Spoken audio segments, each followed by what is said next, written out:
Well, hello there.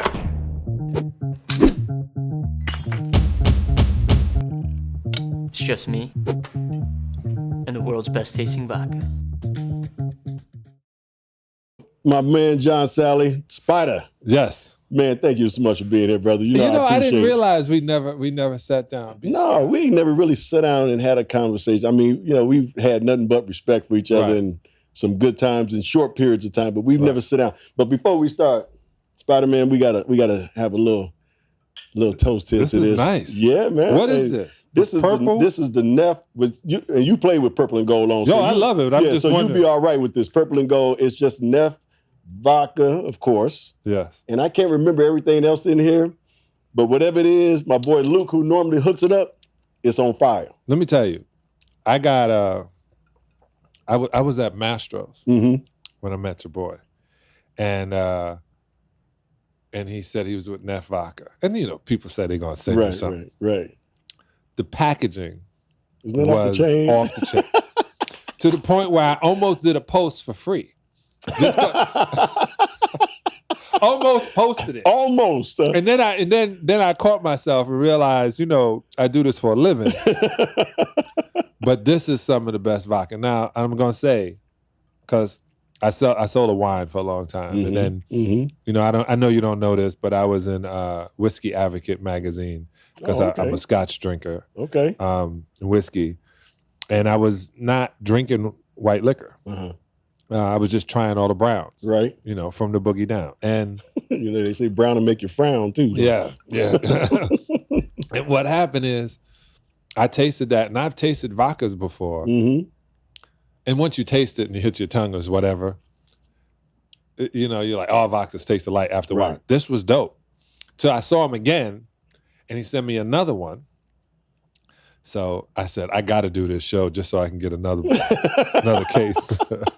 Well, I think that's going to be arranged. Yeah. I think we can do that for you. John, you've had an unbelievable career, brother. Thank you. Basketball-wise, coming from Georgia Tech, getting your number retired there, getting drafted by the Pistons. Yeah. Playing with some of the unbelievable players that you played with and the battles that we had back in the day. Yeah, man. You got Isaiah and Joe Dumars, The Worm, Dennis Rodman, Bill Laimbeer, my boy Buddha. Buddha. James Edwards, and then the microwave. Benny left the out Rick microwave. Mahorn, And who left loved off, hitting you. Man, and Rick, you know what? And Rick became my boy. Yeah. That was my boy. That was my dude. We so respected you. Man, and he used to knock the shit out of me. All y'all, so let me ask you this, because we talked about this a couple of weeks ago, and you had never told me this, that you guys' game plan was basically to beat my ass. That was kind of it. You are unstoppable. So it's funny. Now, this is going to be the craziest thing because obviously I'm going to save it for your show because most of the things I say in sports are correct. And they talk about the way Westbrook goes to the basket. You went to the basket very similar, but you didn't miss any jump shots. That was the thing that pissed us off. We knew Magic was Magic and Worthy is unstoppable and Kareem is going to go into the skyhook. AC Green's hair is going to be slippery. When it hits you, if it touches the ball, that's their trick. I guess y'all had something that was anti-Jerry Curl Juice. Then you had Kurt Graham. You know what I'm saying? You had all of these characters, like we had characters. Right. But we realized, what we realized in Chicago too is if you go at Scotty, Magic will have to do it all. Now, I'm not saying he can't, but when he feels he has to do it all, and then you guys feel he's trying to do it all, that's how you cause dissension among the players. And that's how you separate. But you were a fierce, and that's why I said, man, love your game. I loved every time you shot, I thought it was going in. And then if I don't get the step or the jump first while you're going to the layup, you're going to dunk on me. And I didn't want to be part of your highlight film. So if it was hit you, yo, you good? Yeah, foul on me. Like that was you too. That's Bam. right. Are you all right? You all right? Good? Okay, cool. You are not dunking on me on television. My mother may be watching.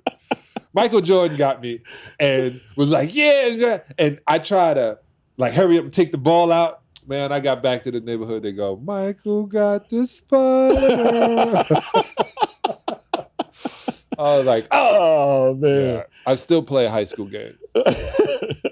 So let's go back to some of the Piston years that you had there. Because, man, we all know how hard it is to win championships. Yeah.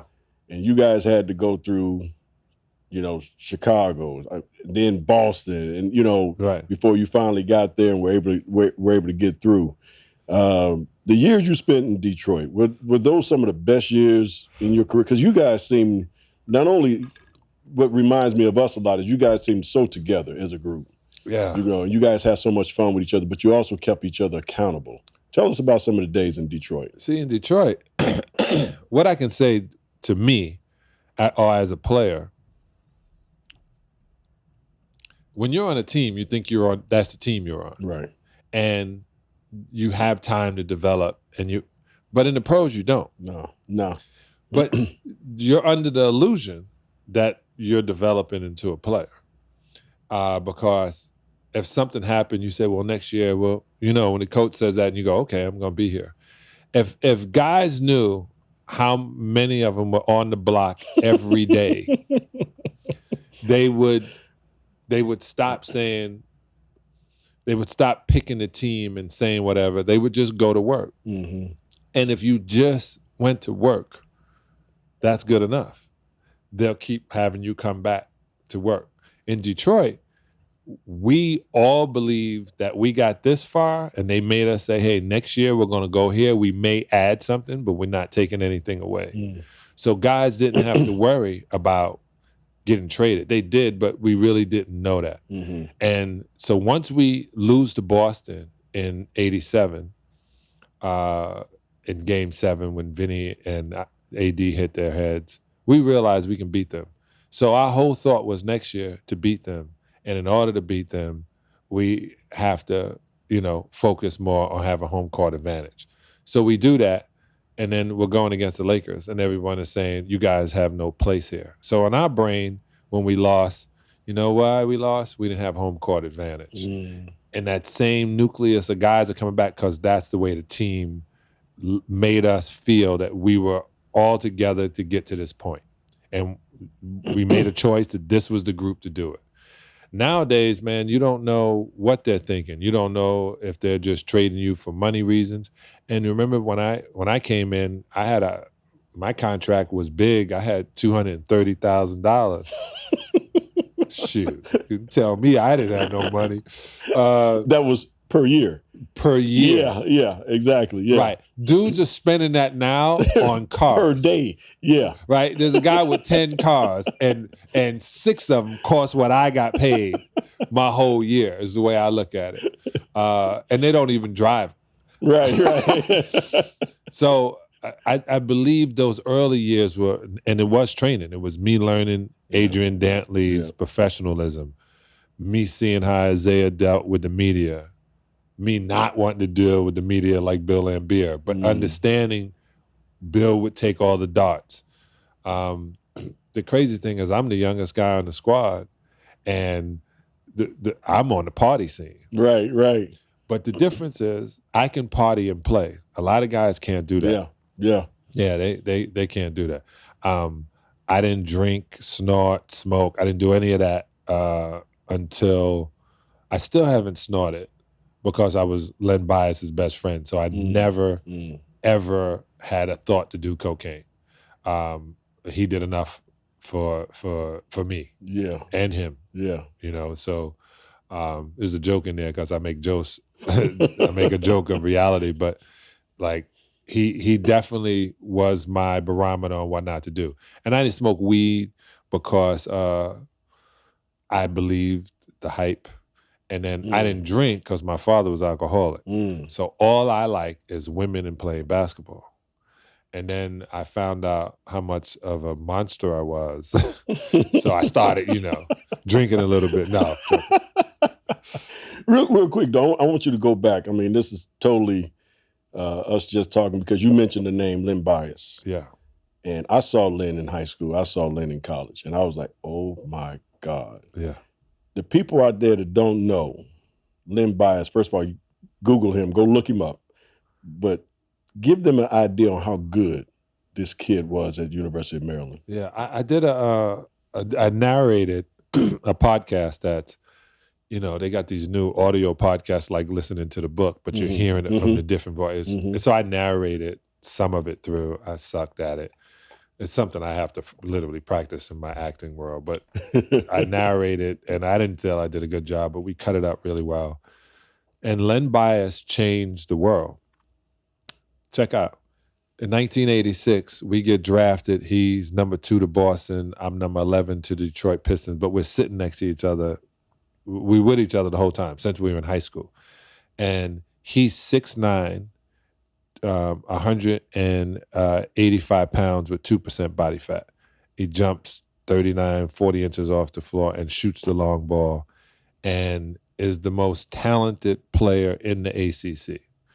Same league Michael Jordan came from, to the point where there's pictures where he and Michael are at 5-star basketball court and he towers over Michael with the same tenacity, the same game. That's all they talked about is a guy who's 3 inches taller than Michael plays like Michael. That's literally what he was known as. And he goes, I go to Detroit right from the draft. He goes back to DC and is supposed to going out with his girlfriend, went out with this, at that time, well-known dope dealer who gave him pure cocaine to snort, and his heart blew up. So he died instantly. Since then, that was the time Tipper Gore was talking about it. That was the big, it was the fight of the war on drugs. Now, Tipper Gore wasn't around yet. That was something, but it was the war on drugs. So it changed every way we saw drugs because of the way this kid who had the most promise died. And I went, it was the biggest night of my life. I get drafted to the Detroit Pistons. I get there, I'm happy. They real cheap, so I had a roommate named Dennis Rodman. Dennis and I get drafted the same day, and they ain't gonna get 2 rooms. So they put us, and then next morning, Dennis watches cartoons, and I wake up and he goes, hey man, the guy you were sitting next to is on the news today. I said, what happened? He goes, you gotta see it. And I turned it on. So one day I get drafted and I'm flying high. The next day, one of my best friends dies. But he changed everybody's thought of it. It became an entirely different country. And I realized how it changed the look. But just like when Irvin said he contracted HIV, it changed because of an athlete. It changed the world. Yeah. I like that. That's a true statement. Yeah. Len Bias, guys, this kid was going to be, barring injuries or anything, if he would have he would have been Hall of Famer without a doubt. I mean, he was so talented. It was unbelievable. And it was a shame. When I heard the story, I was just like, I just shook my head. I just felt bad for a young man that didn't get an opportunity to fulfill his dream, was to play in the NBA. Yeah. It teaches people choices. Yeah. Yeah, exactly. Yeah. I made a choice. One time I had this girl visit me and she was in my bathroom too long. So I called my brother. I was like, hey man, this broad's been in the bathroom for a second, man. I hope she didn't slip and fall, because if she did, we taking her to your room now. And I'm knocking on the door. My brother said, yo. She goes, no, I'm good. She goes, what happened? She goes, I was just in the bathtub and I fell asleep. And my brother looked around and he said, you were doing blow? And she said, no, I just fell asleep. So anyway, I kissed her or something, and my tongue goes numb. So I tell my brother, and my brother goes, doing something. She goes, oh, did something come out? I was so panicked. I was like, they're going to test me. Oh my God, I'm going to be kicked out of the league because I wanted to do cocaine. True story. I believe it. Oh, it was scary. I said if I wrote my story, about the NBA, it would have to be a book. It would have to only be a book because we put it on camera, I'm going straight to hell. All right, so Spider, you go from the team in Detroit to the team that you guys like had just been destroying for so many years until they finally was able to get over the hump, the Chicago Bulls. Yeah, man. And so now you go from, being Michael's enemy to being his teammate. How was that transition? So I've been with Michael since I was 18. So 1982 was the first time I meet Michael. And then, like I said, he was then in the ACC. In 1984, I was in Atlanta asking if he wanted to go. Like he was Michael. Right. But right. he was, He wasn't Michael yet. Right, but he wasn't Michael yet. Yeah. He was Jesus. He wasn't the Messiah. He became the Messiah. He just started off as Jesus. And so I always, and then Chicago told me they were going to draft me number 9. And I'm talking to him knowing this is going to be great. David Falk is my agent, his agent, Barbara Allen. So I'm going to be with MJ. Right. I'm going to go to Chicago. This is going to be on in line. And they take Brad Sellers. And Jerry Cross said, he had a better jump shot than you, long, tall. I go, he won't be shooting them in the NBA. So I said, and you're just going to make me want to kill him every time I see exactly, him. yeah. So I always thought I was going to be a Bull. I wanted to be a Celtic. I grew up a Celtic fan. Really? Yeah, I grew up a Celtic fan because they were the first team to hire a black coach, and they won a lot. Yeah. They won a lot. I like winners. They did win a lot. Yeah, I like winners. And green and white Pumas really look good on them. Green and white Adidas, green and white Nikes, anything green and white looks good. So, but I remember telling everybody, the universe is specific. Yeah. You have to be specific. I said I wanted to be in the NBA. I didn't say I wanted to be in the Celtics on the NBA. Right. I wanted to be in the NBA. Right. And I got in the NBA. And I dropped 10 spots. I was told to be the number 1, number 2 pick. Next thing you know, I'm number 11. So I had a chip on my shoulder. Yeah. That was amazing. And I got that in Detroit. But I always thought I was going to be a Bull in the middle of the country. And then when the opportunity was presented to me, I knew the offense. They couldn't believe I understood the triangle. Right. And I would sit with and try to understand it and design it and see a better way. And I told them I would do Laker 101. And of course, Phil's going to be there and Tex is going to be there talking, trying to explain it. And I make it 2000. I give it to 2000 as opposed to the 1949 version that he had. Like he gave me the book and I would tell him, I would cross the thing. I said, this word has to be changed to this now. Like this meaning or this statement would say this. Yeah. Like, try to update it for him. So I would just do it vocally. Like a kid saying right now, yo, that thing right there, slap.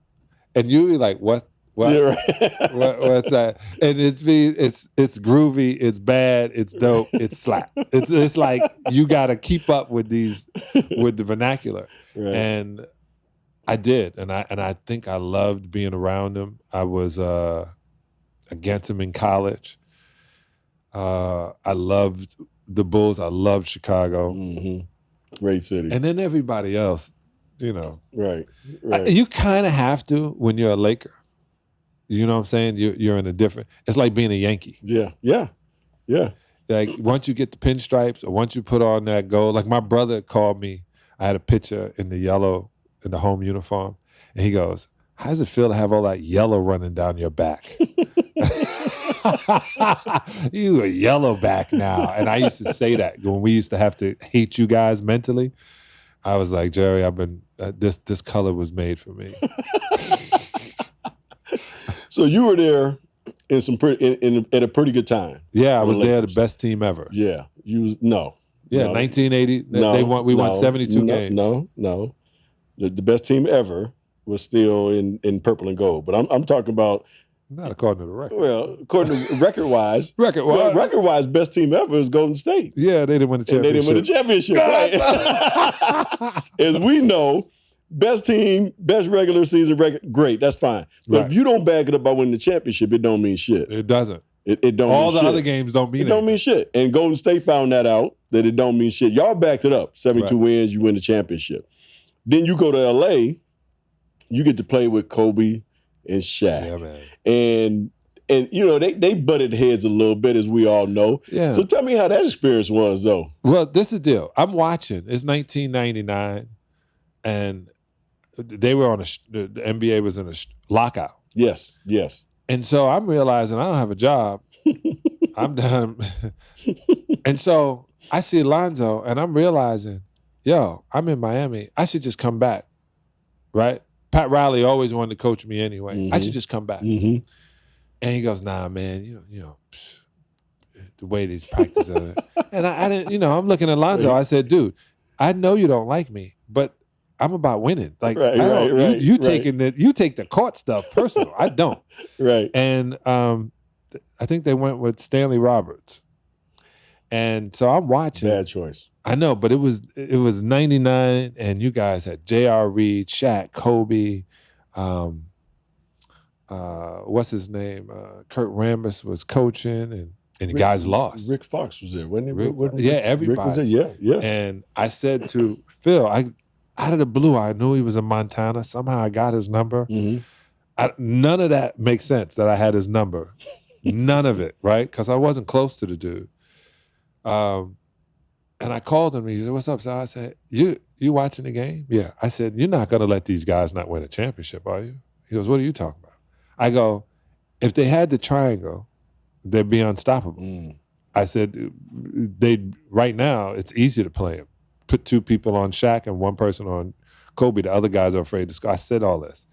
He goes, "Who you been talking to?" I said, "I'm alone. I don't talk to anybody." He goes, "Well, this is, can I trust you?" You can. He goes, "So I'm going to be, I just signed a deal." With him. Yeah. And I remember saying something to Lon about getting me involved, and he was like, "I don't know, we'll talk to Kurt, we're doing the deal. He's about to become the head coach." And I didn't say anything to Lon because I knew he was lying. Yeah. That's a good joke, but I'll let it go, Lon. But I knew he was lying. I knew he was lying, and he didn't know what was happening. So he says, "Sal, you in shape?" I said, "I stay in shape. I'm narcissistic." No, I stay in shape. And he goes, I said, "I live 5 doors from Shaq, and we got a good relationship, and I really think I can get through to Kobe." And what I meant by that, he was only 20 years old at that time. Yeah.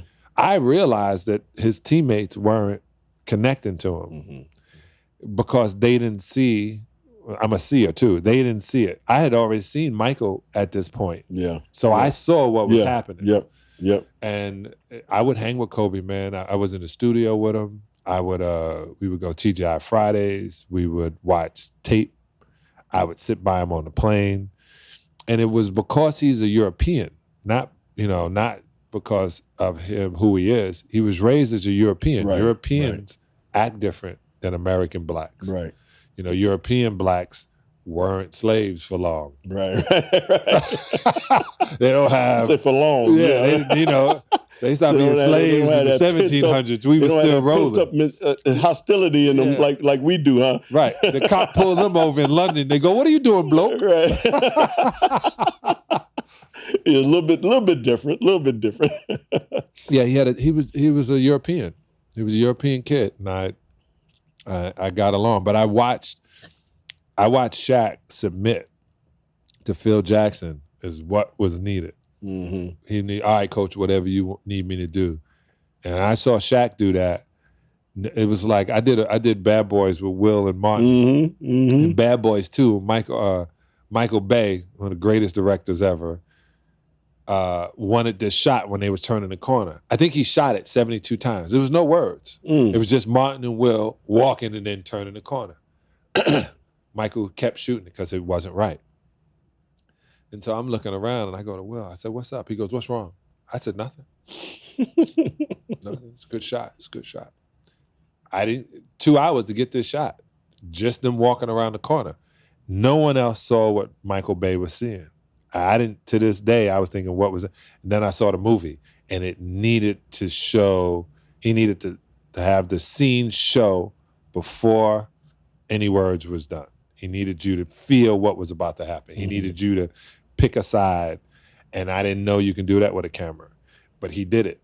And so I learned once the actor submits and the coach is in charge, he's leading the ship. Yeah, good things can happen. Yeah, and my job really was to make sure Shaq didn't get in any trouble. I told Phil I play every 5 games. One time he walked up, he said, "Are you taped?" I said, "Bro, this game 4." I said, "Come on, man." Travis sitting down there making $22 million. Y'all paying me Shaq's per diem. Get that big boy down there. So I was like, come on. Yeah. So that was the best watching and getting to a point. Man. And I thought I was going to stay. And Phil told me he had no real estate. And I understood that I was stealing $1.3 million, telling Shaq, young fella. That was my word. Young fella. But I liked it. I just, like I said, he ran out of real estate and the universe told me it was time for television. So I was ready. Well, I'm surprised because, not surprised that it was time for television because you were so good on TV and the movies and things of that nature. You know, I'm so right. I'm just telling the truth. No, thanks. But on the flip side, with all the experience that you have and had back in those days, and all the knowledge that you had, did you ever think about getting into coaching? Yeah, I had. So like most young men, and being this tall, I had like this irregular heart beat. Okay. Still have it. Make sure I take care of it. Realizing that most professional basketball players die from congestive heart failure. 2016, 11 of us died. Really? Yeah. Just from heart attack, stroke, which is the same thing. So I always pay attention to what I'm going to do to my body. And guys said, if you get too excited, you're going to have a heart attack. And I realized when I would go to the Final Four that I would smack the shit out of somebody. Like when Juwan Howard did it for me, I said, I knew I wasn't tripping. I would slap somebody. I would slap somebody and then I'd be out of a job for the rest of my life. How he still has one, God bless him. But I knew that if I coached, and you can't run game on me. I'm a partier, right? I love going out, being in a club, going to the after party, watching people on ecstasy. You know what I'm saying? Like I loved all of that till like 6 o'clock in the morning, the sun coming up. And when that was happening in Detroit, Joe Dumars used to tell me, "So I don't care what you do, you got to be here at 8 o'clock every morning." I said, "What are you talking about?" He said, 8 o'clock every morning, we right here in the gym, 8 to 10. He said, every day, I want you in the gym. I said, all right. My boy Michael Christian and I would be out to 6:30.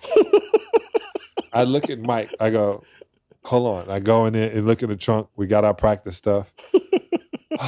And I would drive to the gym and sleep in the car until Joe knocked on the window.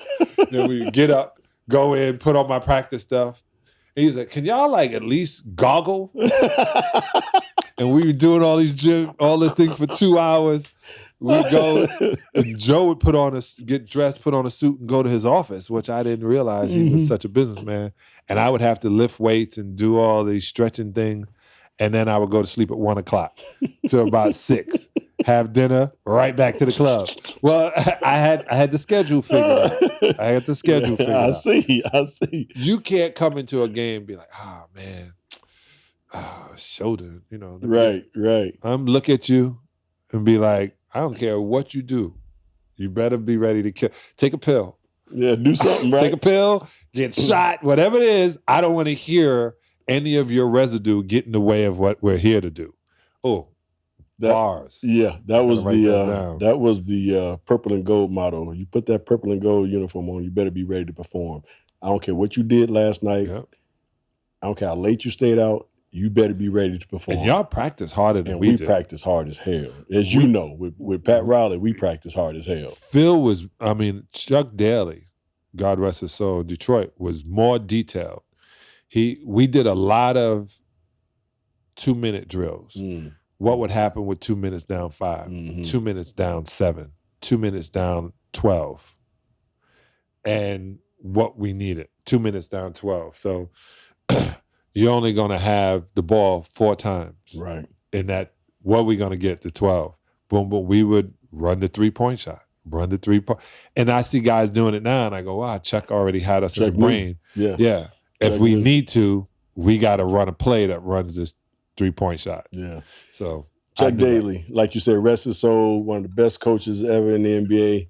Guys, we're going to take a quick break. We're going to be back with a little bit more, especially about his acting and all the stuff that John has done after basketball. We're going to take a few seconds. We're going to come back with John Salley in a few minutes. Black Widows are conglomerates of attorneys and investigators that have always been community-based.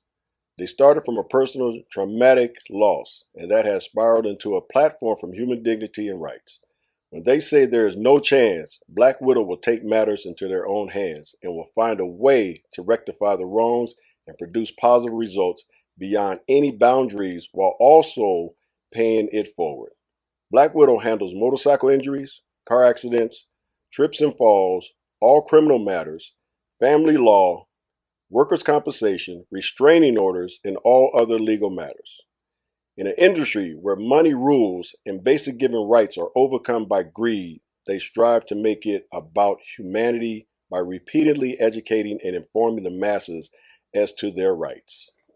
If you have ever felt that raging anger like you've been done wrong, that's the fire that fuels this team. When you're done listening to all the rest, call us for the blunt truth. Call 844-NO-CHANCE or reach out via our Instagram at BlackWidow_investigations. When others say no chance, we're on your team. All right, guys, welcome back to season 3, another episode of Byron Scott. Say Byron Scott Show, but it's Off The Dribble with Byron Scott. And That's what it is. My boy John Spider-Man Salley. And we've just talked, in great length about his unbelievable NBA career, 4 championships with 3 different teams. He had the back-to-back championship with the Pistons. He goes to Chicago, win a championship, comes to the Lakers, win another championship. I mentioned this earlier. One of the very few players, if not the only one. Is that right? Let me go back now, John. Won 3 championships with 3. First player. The first Robert player to win. First player to win 3 championships with 3 different teams. And then you're right, Big Shot Bob, Robert Ory. Then he kind of followed your lead after that. Yeah. But now I want to talk about your acting, your movies and your acting debut, especially with Bad Boys, because I was dying. Spider, I was dying when I saw you in Bad Boys. You got the prison suit on, you got the big ass glasses on, you're on the computer, jumped up on Martin Lawrence and said, "This is the shit that got me put in here." I did. That shit was hilarious. So how did you get started in the acting world? Man, I always wanted to be an actor. Like, really? Yeah. I played basketball. I love basketball. I can play basketball, but my whole life I wanted to be an actor. And I watched, and then I grew to 7 foot. Yeah. And Spike Lee did a basketball movie, wouldn't even put me in the basketball movie. And I'm his friend. And I said, "Why would you not put me in this movie?" He goes, "I don't like directing my friends." I said, "You're not friends with Denzel?" He goes, "That's different." But I always wanted to be an actor. And I kept saying, "I can do this. I can do this." And I used to say, "I'm going to go to the NBA, 10 years. I'm going to leave. I'm going to go to Hollywood.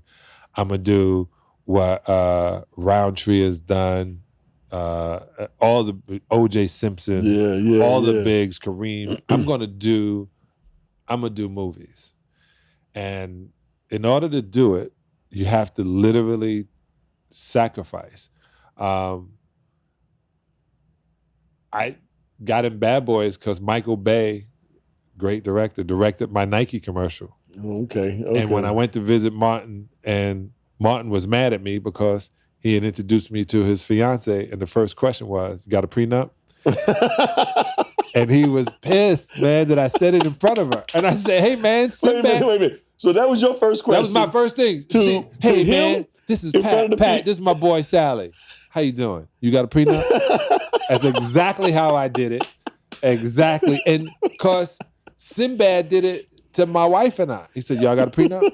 No, because It's business. Right. And he was mad. So we're going in the set, man, you don't say that in front of my fiance and then all my people around making me look like that. I said, I don't care about them or her. I care about you is why I'm asking that question. Right, and if she got a problem with it, you should listen to me. La, la, la, la, la, la, la. We boys going back up. And I hear somebody's yelling and screaming. I go, who's that? He goes, this is the director. And I said, who that making all that noise over there? Who's those? Oh, wow, what's up? And I go, it's you. He goes, it's you. He goes, Martin, we should put him in the movie. He's funny. He said, you the director? And I said, yeah, find me a spot. And he said, you would SAG? I said, yeah, I SAG. The hell, who's SAG? But I got it. I got to the point where once I was doing it, I realized I wasn't John Salley. I was playing a character. And it was always fun for me to step outside of the persona I created to what also I can create. And I looked at it like that. I started looking at it like, hey, when the camera's on, I'm the character. I'm not John. Right. And it helped. Yeah. I had a great teacher. I got Ivana Chubbuck was my acting coach. I watched every movie growing up.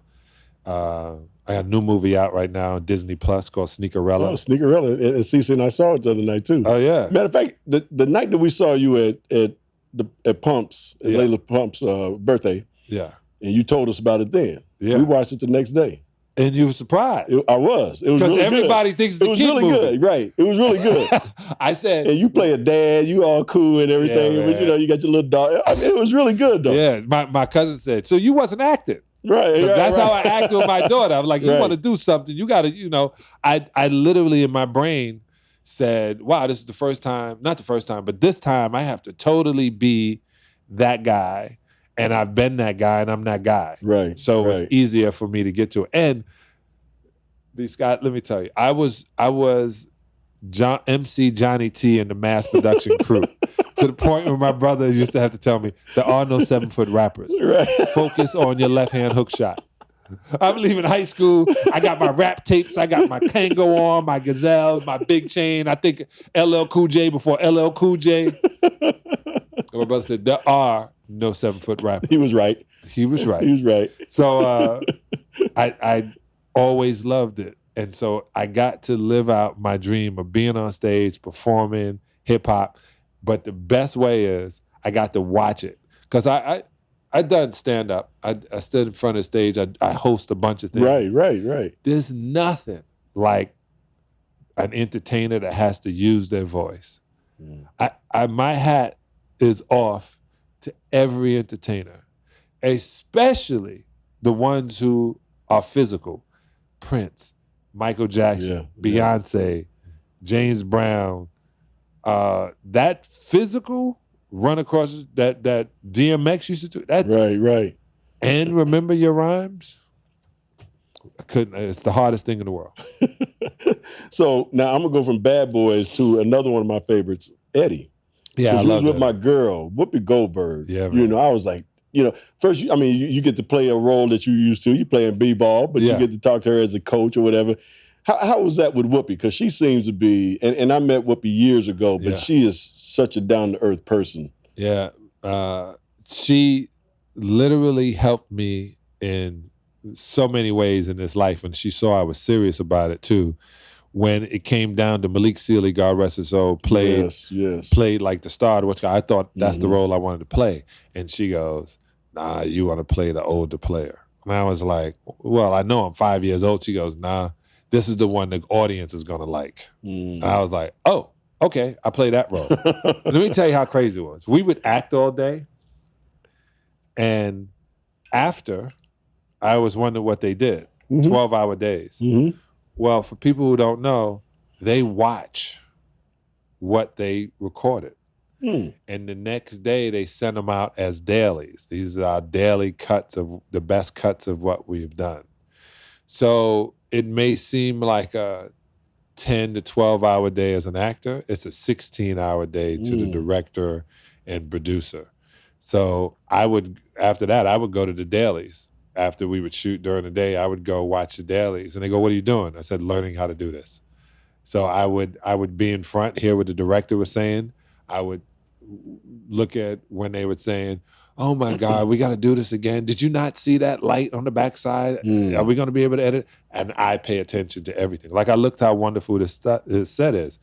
Not only is the packaging good, it's off the chain, but the whole build, everything put together here is really dope. Yeah, I like it. So that was another thing. What I look for when I'm shooting, what I look for as I'm producing now, and it's just what my future was going to be. I designed it, and it's wonderful design. Yeah, man, you got such. I mean, because I was looking at the credits of the movies, I was like, man.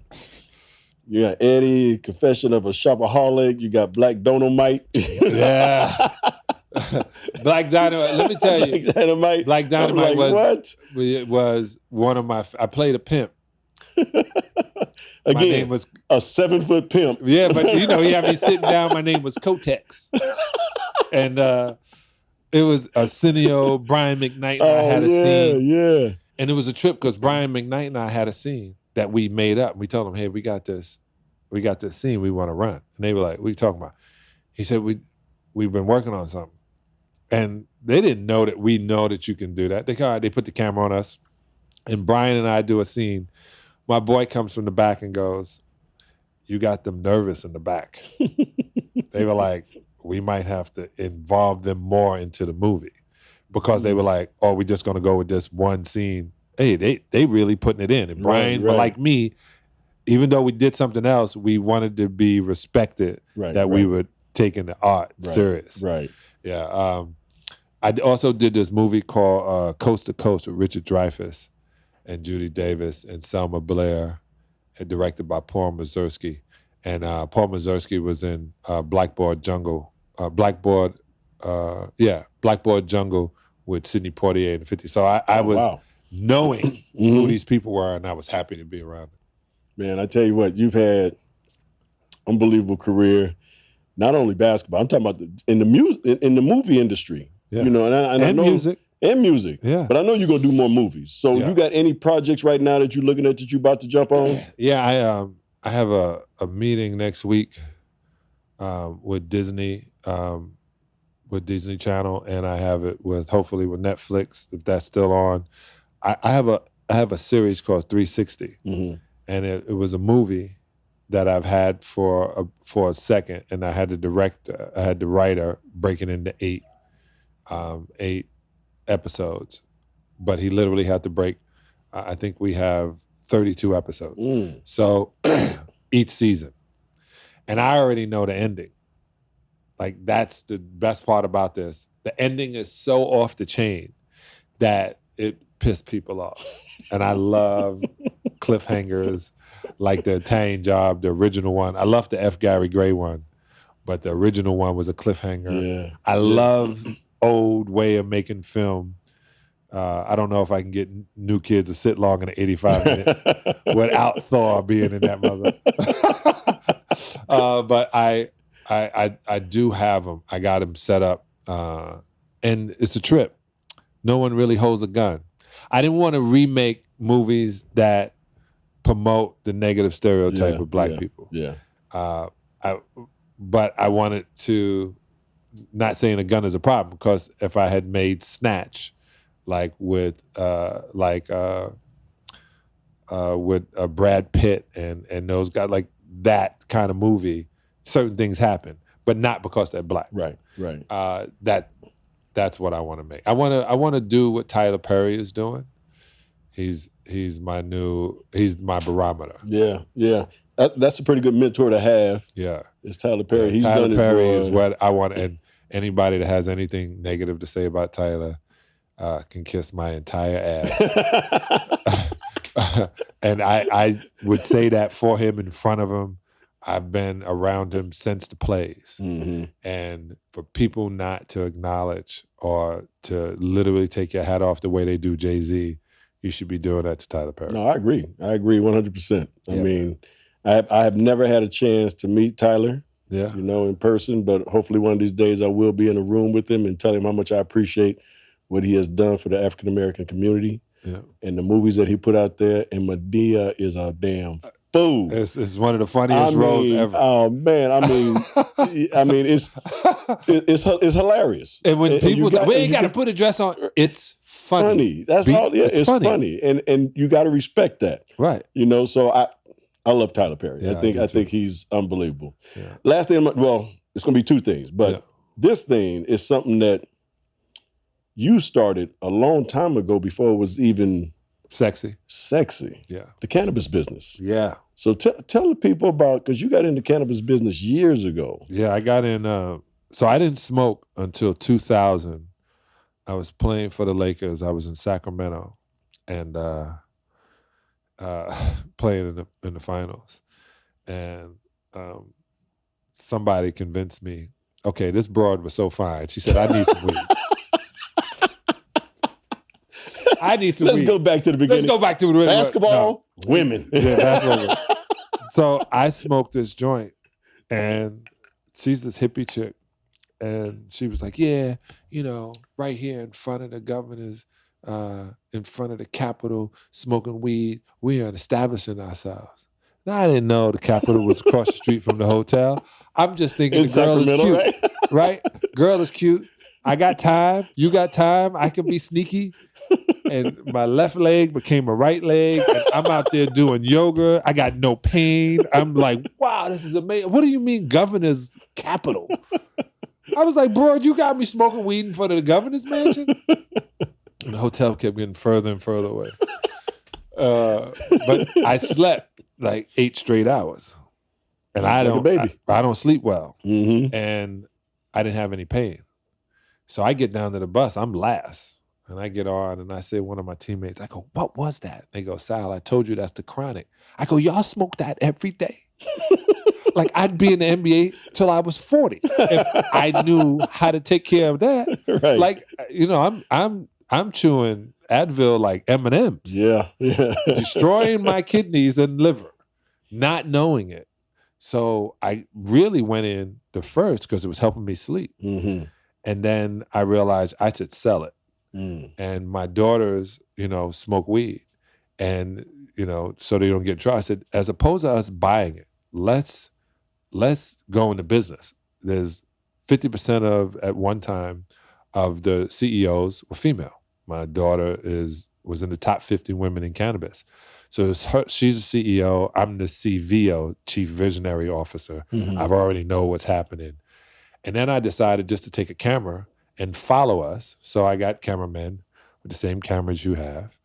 And everywhere we go, we record it. Because we realize that the world still has a stigma about cannabis. Yes.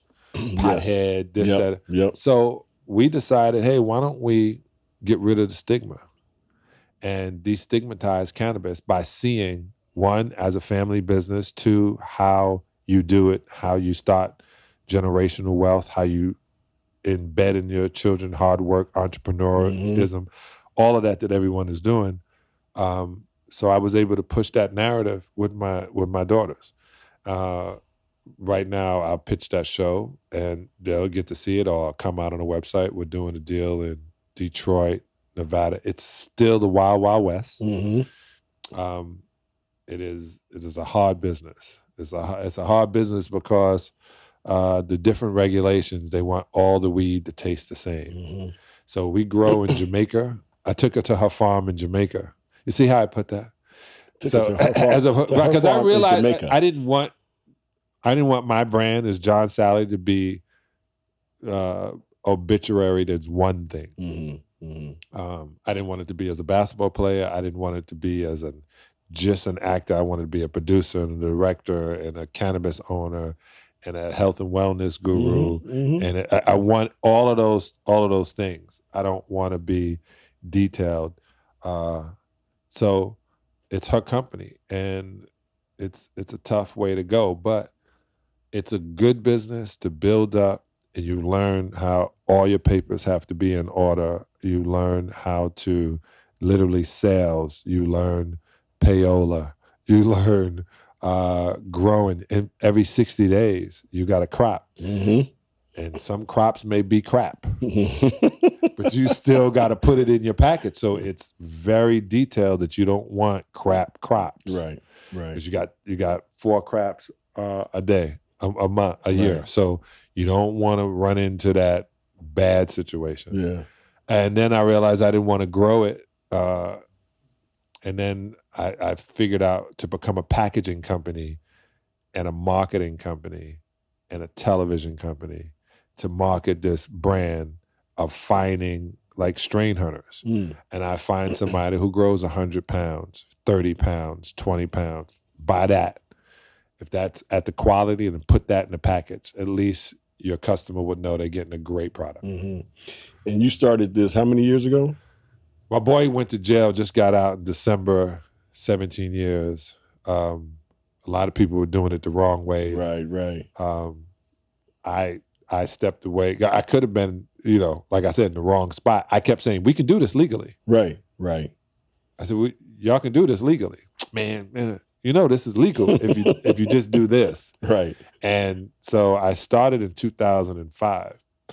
To be honest, I literally took Mike Epps, who is known to smoke weed, to get his cannabis license.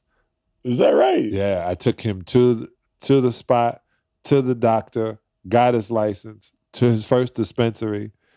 He was like, "This is a story. Like, yo, you taking me to a dispensary." It was on Sunset. I was trying to get everybody to realize to do this the legal way. Because if we do everything legal, then you don't ever have to worry about that being the reason for something going wrong. I watched my brother's career as a football player not take off because coach found out he smoked weed. And you don't work that hard since the age of 6 to lose it over something dumb. Some dumb shit. Yeah. And like you said, it's stigma. And it's funny because CC and I have a cannabis company now as well, as you know. Yeah. But we went to Jersey because California is so saturated. Yeah. With dispensaries and retail. We went to New Jersey, Plainfield, New Jersey.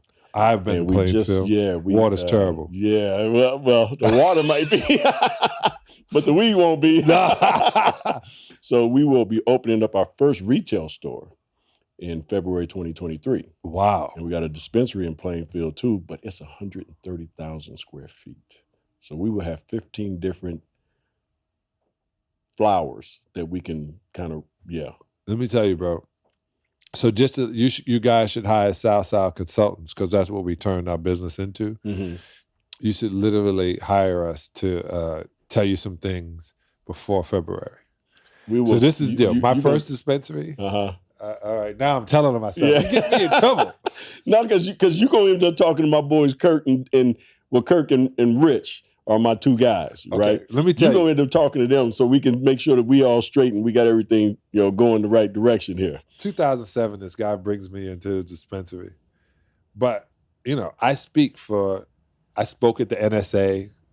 I spoke at the FBI. Like, I'm around Fed. Right. I ain't a Fed, yo. But they like my jokes. You're not undercover, right? So this one guy, I'm going to the dispensary, and they were like, become a partner. And he kept asking me for money. And I said, if I just say this is my dispensary, I make that much money just saying it. Yeah. He goes, all right, then do that. Then we'll work out a deal. So then people thought it was my dispensary. And then my friend, I was smoking cigars, said, I said, how's it going? He said, man, we're about to bust all these dispensaries. And I'm sitting there smoking a cigar. I go, what do you mean by that? He goes, man, we're going to go in. He said, we're going to start on Van Nuys, and then we're going to go straight up Van Nuys where everybody is looking. And he looked at me. And I said, okay. I go, in the back, I call my guy. I go, shut it down. He was like, what are you talking about, man? We're rolling. There's like 40 people waiting to get. Shut it down tonight. They come in to close it down. And I said, that's the only hint I got. And I took it. Knew exact. Sure enough. Right. They shut every dispensary down the next day. We were already out and closed. Then I had one. It was all in the Valley too. I had one with my frat brother. He was so afraid of everything. And this is when it got. The Mexican mob came over to him and threatened him.